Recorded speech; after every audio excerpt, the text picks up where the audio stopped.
स्वागत है आपका। प्रस्तुत करें। अस्मद्गुरुभ्यो नमः। अस्मद्परमगुरुभ्यो नमः। अस्मद् सर्वगुरुभ्यो नमः। श्री राधा कृष्णाभ्यां नमः। श्रीमते रामानुजाय नमः। लंबोदरं परमसुन्दरेकदन्तं पीताम्बरं त्रिनयनं परमं पवित्रम् उद्दिवाकर्णिभोज्वलकान्तिकान्तं विघ्नेश्वरं सकलविघ्नहरं नमामि।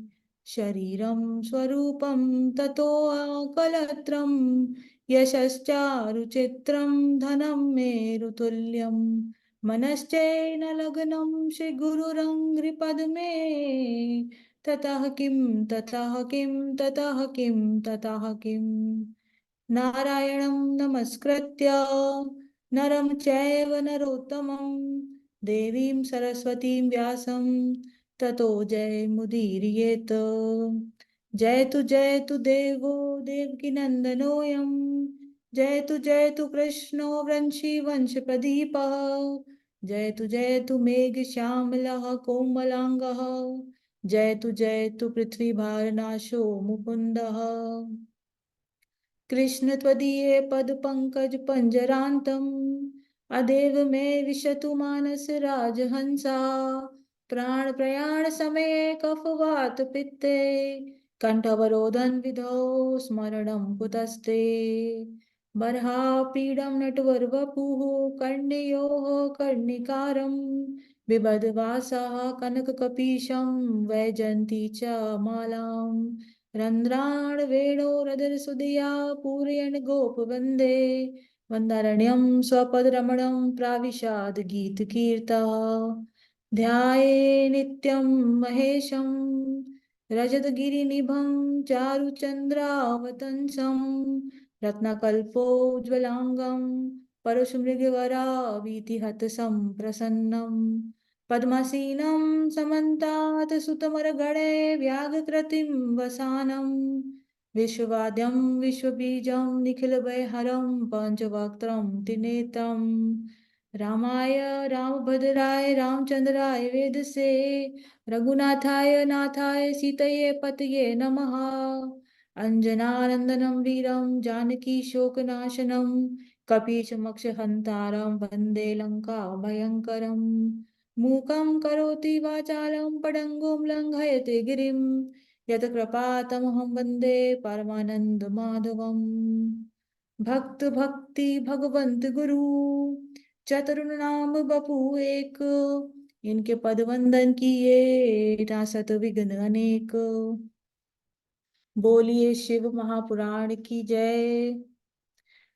परम मंगलमय परात्पर परम ब्रह्मा परम पिता परमात्मा अकारण करुणा वरुणालय अकारण करुणा कारक अचिंत कल्याण गुण गुण निधान सर्वेश्वर सर्वाधिक पति श्रेष्ठ आचरणवान प्रजा के सुख दाता एवं संहार करता पार्वती नाथ प्रथम आदि गणों के स्वामी आकाश आदि अष्ट मूर्तियों वाले विश्व रूप विज्ञान के पूर्ण ज्ञाता देवादिदेव त्रिनेत्रधारी दुःस्वप्ननाशक पंचतत्वोत्पादक विश्वेश्वर मंगल करता आदि अंतरहित सबके कारण श्री सांब सदा शिव के चरणों में कोटि कोटि नमन नतमस्तक वंदन एवं अभिनंदन। पारंबा भगवती जगदीश्वरी शंकर शिव प्राण वल्लभा आदि जगत में व्याप्त रहने वाली जगत की आधारभूता परम शक्ति श्री जगदम्बा माँ पार्वती के चरणों में कोटि कोटि प्रणाम। सियाराम मैं सब जग जानी कड़ू प्रणाम जोर जुग पानी।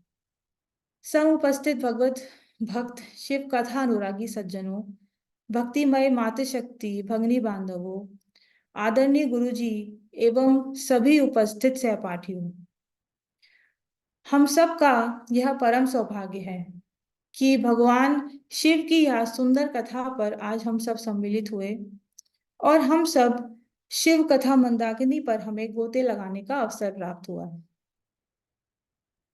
तो आज के वक्तव्य में जैसे हम शिव महापुराण के महात्म के बारे में समझेंगे कि शिव महापुराण का श्रवण करने से हमें अपने हम अपने जीवन को कैसे सफल बना सकते हैं। तो शौनक जी सबसे पहले प्रश्न करते हैं और सूत जी उन्हें शिव महापुराण की महिमा सुनाते हैं। तो यहाँ पर जो है प्रश्न पूछने वाले शौनक जी हैं और सूत जी जो है उनके उत्तर देते हैं। हे सूत महाप्राज्ञा सर्व सिद्धांत विद प्रभो, आख्या ही में कथा सारम पुराणा नाम विशेषतः। तो शौनक जी सबसे पहले पूछते हैं कि हे सूत जी, ये सदाचार, भगवान भक्ति और विवेक की वृद्धि कैसे होती है, और जो साधु पुरुष होते हैं वह किस प्रकार से अपने काम पर, क्रोध पर और जो मन के विकार होते हैं उन पर कैसे विजय प्राप्त कर सकते हैं। जीवश्चासुराताम प्राप्त प्रायो घोरे कलाविहा। तो आजकल जैसे हम रोज, हमें कुछ ना कुछ सुनने में आता है कि माँ जो है वह बेटे की हत्या कर दे रही है, और एक मनुष्य जो है वो दूसरे मनुष्य के जो है टुकड़े टुकड़े कर रहा है। तो ये सब जो है हमारे जो मनुष्य के अंदर जो क्रोध है, जो आक्रोश है, तो ये सब जो विकार हैं जाने अनजाने में मनुष्यों से जो पाप हो जाते हैं, तो इन सब से कैसे बचा जा सकता है। तो शौनक जी ने बड़ा ही उत्तम प्रश्न पूछा है कि कलयुग में जो जीव हैं वो असुर स्वभाव के हो गए हैं, तो उन्हें शुद्ध बनाने का क्या उपाय है। तो आप मुझे ऐसा कोई साधन बताइए जो कि सबके लिए कल्याणकारी हो, तो उसके करने से जो है मेरे अंतःकरण जो है वो शुद्ध हो जाए। तो ऐसा क्या उपाय है। तो सूत जी बोले, धन्यस्तम मुनि शार्दुल श्रवण प्रीति लालसाः, अतो विचार सुदया वचमी शास्त्र महोत्तमम। हे मुनि, आप श्रेष्ठ हैं, आप धन्य हैं कि आप में कथा सुनने की उत्सुकता है। तो आज मैं एक अति उत्तम शास्त्र का वर्णन करता हूँ, आप कृपया करके उसको सुनिए। तो यह शास्त्र जो है वह जो है भक्ति उत्पन्न करने वाला है, वह जो है शिव जी को प्रसन्न करने वाला है, और वह साक्षात मृत्यु पर विजय दिलाने वाला है। तो कैसे इस शास्त्र की शुरुआत हुई।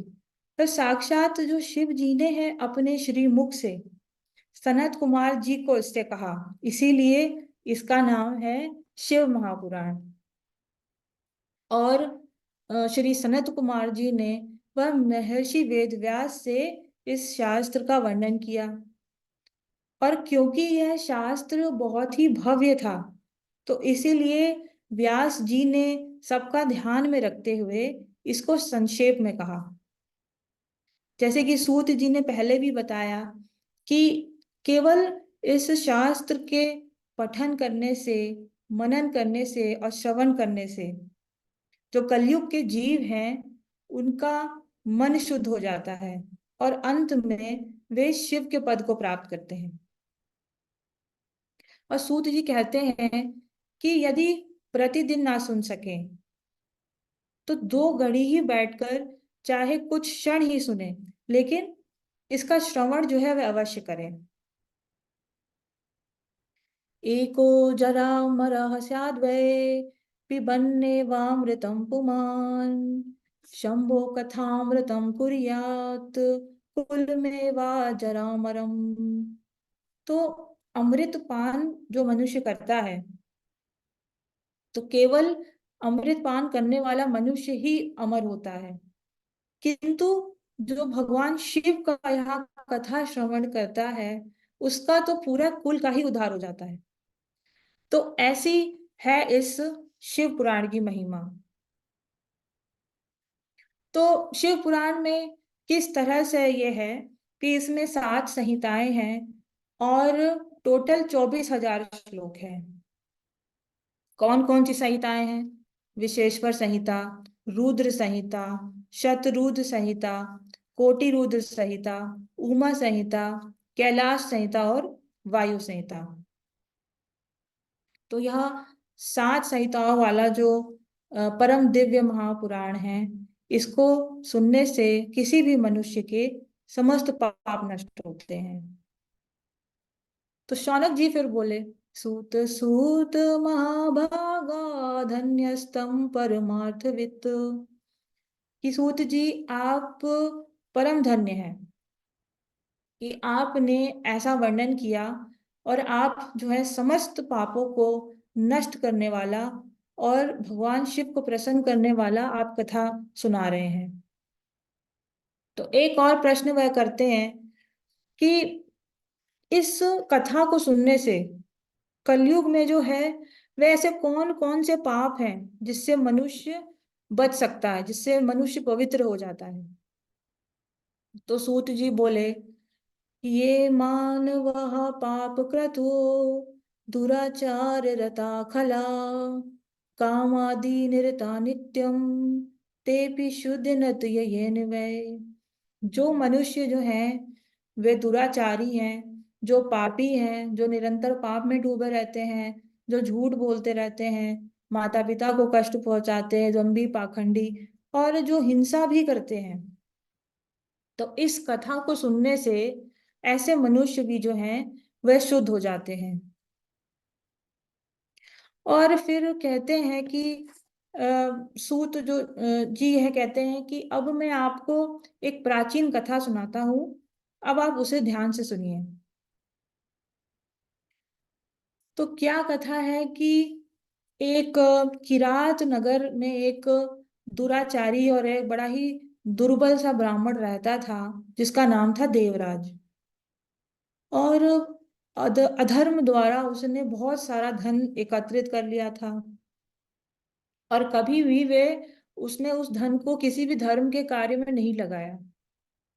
तो एक दिन वह किसी तालाब में स्नान करने गया, और वहां पर उसे एक गणिका दिखी, शोभावती नाम की।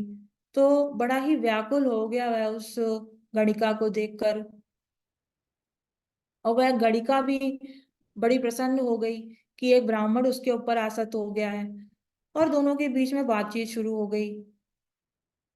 तो वह दोनों साथ में ही विहार करने लगे, और साथ में उठना बैठना, खाना पीना और शयन क्रीड़ा भी साथ में करने लगे।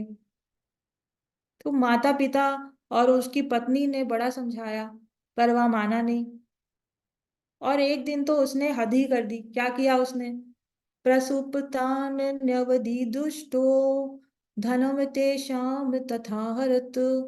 उसने जो है ईर्ष्या में आकर और उसने क्रोध में आकर उसने अपने माता पिता और एवं पत्नी को मार डाला, और उनका सारा धन हड़प लिया, और उसने उस वैश्या को दे दिया। तो वह पापी जो है देवराज, वह किसी मतलब वह भगवान की कृपा से जो है किसी एक धार्मिक नगरी में जा पहुंचा, जिसका नाम था प्रतिष्ठानपुर। और वहां उसने एक देवालय देखा, जहाँ बहुत सारे ब्राह्मण एकत्रित थे। और वहां पर जो है उसने एक महाराज जी के मुख से शिव पुराण की कथा श्रवण करी, और एक ही माह में उसकी मृत्यु हो गई। और यमदूत जो है उसे पकड़कर वह यमपुरी ले जा रहे थे। तो कुछ समय बाद देखा गया कि शरीर पे भस्म लगाए और रुद्राक्ष धारण किए वहां पर कुछ रुद्रगण जो है शिवलोक से चलकर यमपुरी जा पहुंचे। तो उन्होंने क्या किया? उन्होंने जो है उसको जो है यमदूतों से छुड़ा लिया देवराज को, और उन्होंने उसको अपने विमान पर बिठाकर वे उसे शिवलोक ले गए। तो जैसे ही वह कैलाश में जा पहुंचा, और उन्होंने जो है रुद्रगणों ने देवराज को शिव जी को अर्पित कर दिया। तो ये जो भगवान शिव की कथा है, वह जो है देवराज जैसा जो पापी था, जिसने किसी की नहीं सुनी और इतने पाप किए, तो शिव कथा सुनने के बाद ऐसा महापापी भी शिवलोक को प्राप्त हुआ। जब ऐसे पापी लोग जो है शिवलोक को प्राप्त हो सकते हैं, तो फिर भक्तजनों का तो क्या ही कहना। तो इसीलिए हम सबको चाहिए कि भगवान शिव के चरणों में अपने मन को लगाकर उनकी कथाओं का मनन एवं चिंतन करें। क्योंकि यहाँ जो मनुष्य तन है, यह बड़े ही हमें दुर्बल से प्राप्त हुआ है। पता नहीं कितनी ही योनियों में हमने जन्म लिया है, और आखिरकार हमें यह एक अवसर प्राप्त हुआ है। तो इसीलिए संत लोग हमेशा कहते हैं कि क्षण जीवन की कलिका, कल प्रातः जान खिली न खिली, मलयाचल की सूची शीतल मंद, सुगंध समीर मिली न मिली। कलिका काल काठुर लिए फिरता, तन नम्र पे चोट झिली न झिली, रटले शिव नाम अरी रसना, फिर अंत समय में हिली न हिली। बोलिए सदा शिव भगवान की जय। तो ऐसे जो है, शिव कथा सुनने मात्र से जो देवराज ब्राह्मण था वह शिवलोक का अधिकारी हुआ। तो ऐसे ही शिव महापुराण की महिमा है। आज के वक्तव्य बस इतना ही। राधे राधे गुरु जी। बहुत बढ़िया, बहुत सुंदर। वे महिमा को बतलाते हुए अपने वक्तव्य में प्रियाम जी बड़ा सुंदर वक्तव्य किए हैं। सदाशिव भगवान की कृपा बनी रहे और सभी बड़े प्रसन्न हैं। डॉक्टर साहब हमारे और पावनी ये सब लिख रहे हैं। बहुत अच्छा। अच्छा, डॉक्टर साहब लिख करके चले गए हैं क्या? हाँ।